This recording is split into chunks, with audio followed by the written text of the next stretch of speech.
Hey students, welcome to online teaching. Lesson 3, Government. Here some headlines are given. Using Right to Information Act 2005 RTI, GST of Weapon Against Corruption, the Indo-French Nuclear Handshake, Express to link Ahmedabad and Dholera, soon barcode and unique number on pill strips to check facts. Government open FDI floodgates for global airlines and retailers. Okay, तो ये headlines दी हुई है जो कि government के काम को बता रही है. ठीक है, तो ऐसे हमने गवर्नमेंट का नाम कई जगह सुना है, पढ़ा है. ठीक है, चाहे वो टीवी हो, रेडियो हो या फिर न्यूज़पेपर हो. तो गवर्नमेंट क्या है उसके बारे में हम आज पढ़ने वाले हैं.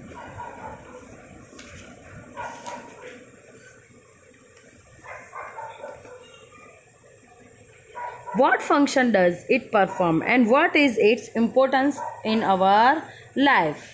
We will study about government in this lesson. You must be aware that a country need a government to make a law as per its constitution, take decision and implanted them. ठीक है, हम इस बारे में जानते हैं कि कोई भी देश है उसको किसकी ज़रूरत होती है.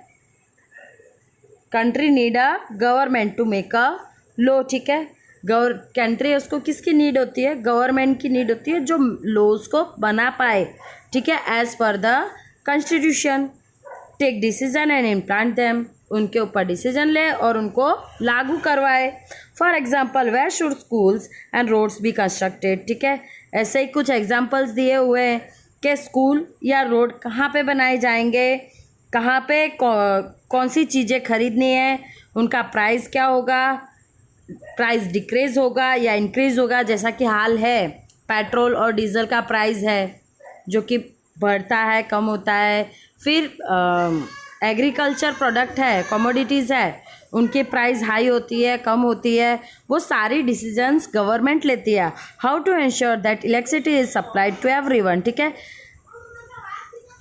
Discussion such as this are usually taken by the government. ठीक है, ये सारे डिसीजंस है वो गवर्नमेंट के द्वारा लिए जाते हैं. The government perform a very important function. ठीक है, गवर्नमेंट सबसे ज़्यादा इम्पोर्टेंट फंक्शन परफॉर्म करता है.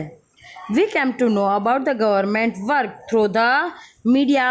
हमको गवर्नमेंट के काम के बारे में पता कैसे चलता है कि गवर्नमेंट ने क्या काम किया है? मीडिया के द्वारा. Okay, now our second point is function of the government.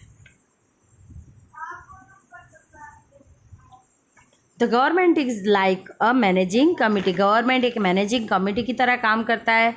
Usually in a democracy, the government work as per the wishes of the people and for their welfare. Okay, government है लोगों की विशिष्ट को fulfil करने के लिए काम करती है और उनके कल्याण के लिए काम करती है. The government also take a very step to solve the economic and social problem of the people. इसके अलावा लोगों की इकोनॉमिक और सोशल प्रॉब्लम्स को सॉल्व करने के लिए स्टेप्स लेती है. It is concern about the Nations economic condition and problem of poverty, unemployment, literacy, health etcetera. ठीक है, इसके अलावा गवर्नमेंट और क्या काम करती है?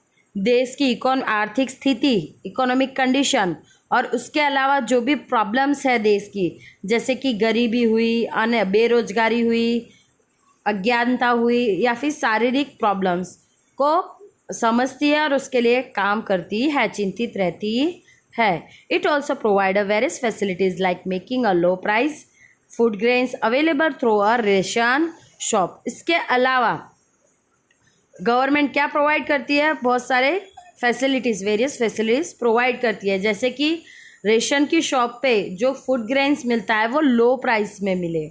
ठीक है, establishing educational institute and hospitals. इसके अलावा क्या एस्टेब्लिश करती है? एजुकेशनल इंस्टीट्यूट और हॉस्पिटल्स. और उसके अलावा सर्विस भी देती है. कैसे कैसे? ट्रांसपोर्ट के, जुडिशरी हो, पोस्ट एंड टेलीग्राफ हो, रेलवे हो, एक्सेट्रा. ठीक है, ट्रांसपोर्टेशन के लिए रोड्स बनाती है, बसेस सुविधा करवाती है, रेलवेज़ करती है। फिर जुडिशरी न्यायिक व्यवस्था बना के रखी हुई है। पोस्ट और टेलीग्राम भी है, telegraph. The government also maintain a friendly relation with other country. इसके अलावा गवर्नमेंट क्या मेंटेन करती है? दूसरी कंट्रीज के साथ फ्रेंडली रिलेशन। ठीक है। Now next point, importance of the government. The government is necessary to ensure that the law is same for everyone. Government हमेशा किसका ध्यान रखती है? क्या ज़रूरी है गवर्नमेंट के लिए? हाँ, जो लॉ है वो सबके लिए अप्लाई हो, समान रहे। It frames a law and sees that it is implanted by the concurrent authorities and the policy. ठीक है। इसके अलावा वो रूल्स और रेगुलेशन, लॉज बनाती है। ठीक है, नीति नियम बनाती है और उनका ध्यान रखती है और उनको इम्प्लांट भी करवाती है। किसके द्वारा? अथॉरिटीज़ के द्वारा और पुलिस के द्वारा।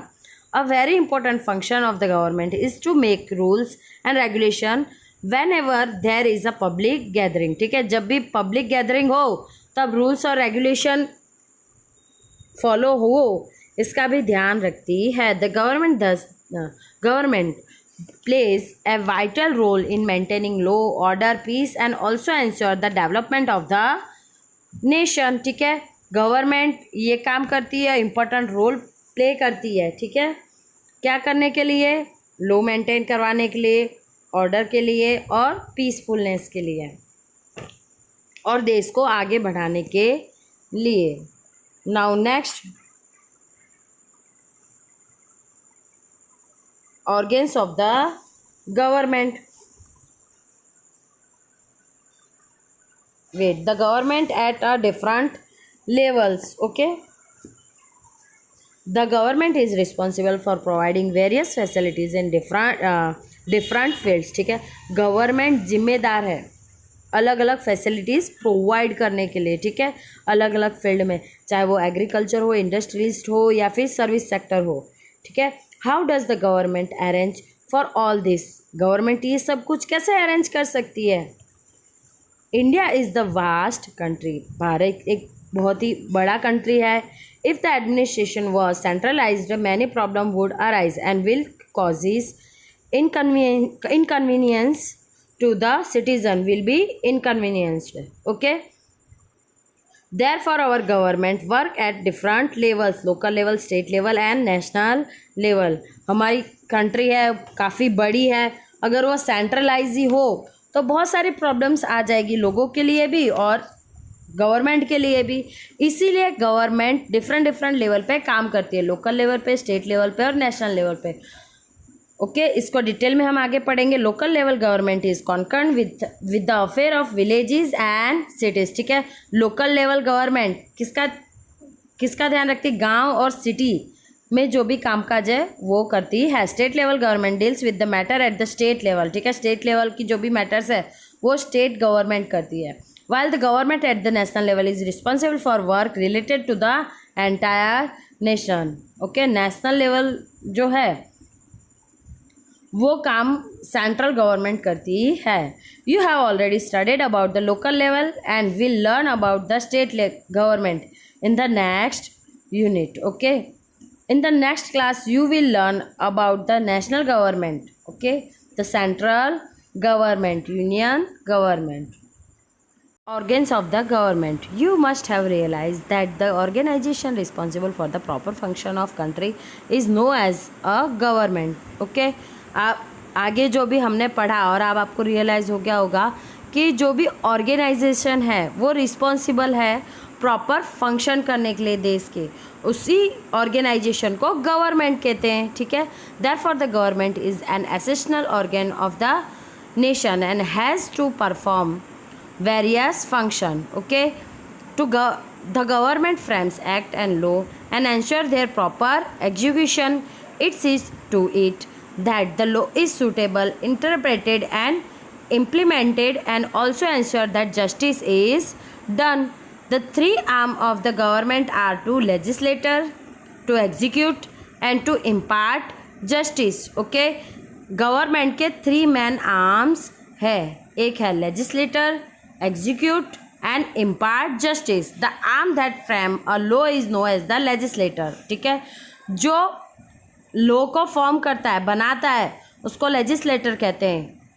स्टेट गवर्नमेंट में आएगा विधानसभा और सेंट्रल गवर्नमेंट में आएगा Lok Sabha and Rajya Sabha. And that which execute the law is called the executive. Okay, जो इस लॉ को एग्जीक्यूट करवाता है, पालन करवाता है, उसको एग्जीक्यूटिव फ्रेम में माने जाएंगे। उसमें स्टेट गवर्नमेंट में आएंगे CM एंड COM, जबकि सेंट्रल गवर्नमेंट में आएंगे PM and COM। The arm which work toward the implementation of justice is called a judiciary and it takes action against offenders. Okay, तो थर्ड आर्म जो है वो justice implementation का ध्यान रखता है कि कोई भी जस्टिस न्याय देता है। ओके, जुडिशरी कहते हैं उसे। और उसके अलावा डिसीजन लेता है जो इस नीति नियम का भंग करता है, ऑफेंड करता है। ओके,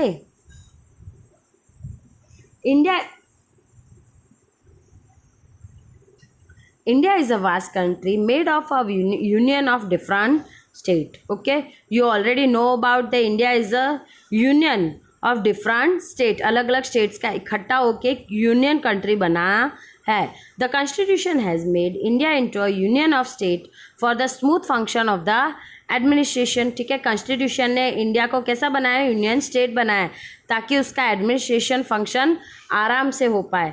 दस India is a federal state, इसी वजह से इंडिया एक फेडरल स्टेट है। This means that the government function at 2 levels. Okay, इसका मतलब है गवर्नमेंट 2 फंक्शन में काम करती है, एक सेंट्रल और एक state. The government at the national level is called a central. जो नेशनल लेवल पे काम करते हैं उसको सेंट्रल बोला जाता है या यूनियन बोला जाता है। It look after the administration of whole country, पूरे देश का एडमिनिस्ट्रेशन वो संभालती है। The government at the state level is called a state government. State level पे जो गवर्नमेंट होती है, जो कामकारी सत्ता होती है, उसको स्टेट गवर्नमेंट कहते हैं। We will study more about the organ of the state government here. Okay, यहाँ पे स्टेट गवर्नमेंट का ऑर्गन्स के बारे में हम डिटेल में पढ़ने वाले हैं इसी चैप्टर में। The legislative body of an India state may have 1 or 2 houses. Okay, जितनी भी लेजिस्लेटिव बॉडी है इंडिया में, वहाँ 1 या 2 हाउसेस होते हैं। लोअर हाउस को लेजिस्लेटिव असेंबली बोला जाता है और अपर हाउस को लेजिस्लेटिव काउंसिल बोला जाता है। बट गुजरात में सिर्फ लेजिस्लेटिव असेंबली है, लेजिस्लेटिव काउंसिल नहीं है। जो स्टेट है जो स्पेशल पावर होते हैं, जिनके पास, जिनकी एरिया ज़्यादा है या पॉपुलेशन ज़्यादा है, तो उनको 2 हाउस बाय क्रिमिनल लेजिस्लेटिव दिया गया है। गुजरात का एक ही है जो है legislative assembly. The governor is also a part of the state government. Okay, governor है वो स्टेट गवर्नमेंट का एक पार्ट है। The state of Gujarat has only lower house. Most of the state do not have a legislative council. Okay, Gujarat के पास सिर्फ lower house है और ऐसे ही काफ़ी सारे ऐसे स्टेट्स हैं जिनके पास सिर्फ लेजिस्लेटिव असेंबली या लेजिस्लेटिव काउंसिल है नहीं। Now organ of the state government, उसमें हेड कौन होंगे, गवर्नर। ओके, उनके नीचे 3 आर्म्स है, लेजिस्लेटर, एग्जीक्यूटिव एंड जुडिशरी। तो लेजिस्लेटिव में आएंगे स्टेट गवर्नमेंट, लेजिस्लेटिव असेंबली विधानसभा। ओके, विधान परिषद गुजरात में क्या काम कर रहा है एज अ विधानसभा, विट्ठल भाई विधान सभा। नाउ एग्जीक्यूटिव में CM and COM, chief minister and council of ministers, state ministers. Okay, अब उनके ही अंडर आते हैं लोकल एडमिनिस्ट्रेशन। लोकल एडमिनिस्ट्रेशन में अगर अर्बन एरिया है, ओके, तो क्या आएगा, म्यूनसिपाल्टी, म्यूनसिपल कॉरपोरेशन आ सकता है, म्यूनसिपल बोर्ड्स आ सकते हैं। ठीक है, अगर रूरल एरिया है तो क्या आएगा, पंचायत सिस्टम आएगा। नाउ थर्ड आर्म जुडिशरी में सुप्रीम में, स्टेट लेवल पे सुप्रीम में आएगा हाई कोर्ट, और हाई कोर्ट के अंडर काम करेंगे डिस्ट्रिक्ट कोर्ट और subordinate court. So here our 3rd chapter completed. Before concluding this video, just check what we have learned today. we have learned the meaning of the government. Then after we have learned the function of the government and importance of the government. Then after we have learned different levels of the government. Then we learn the organs of the government. Then after we have learned the state government structure. Okay, may you enjoy the lecture. Bye bye, have a nice day.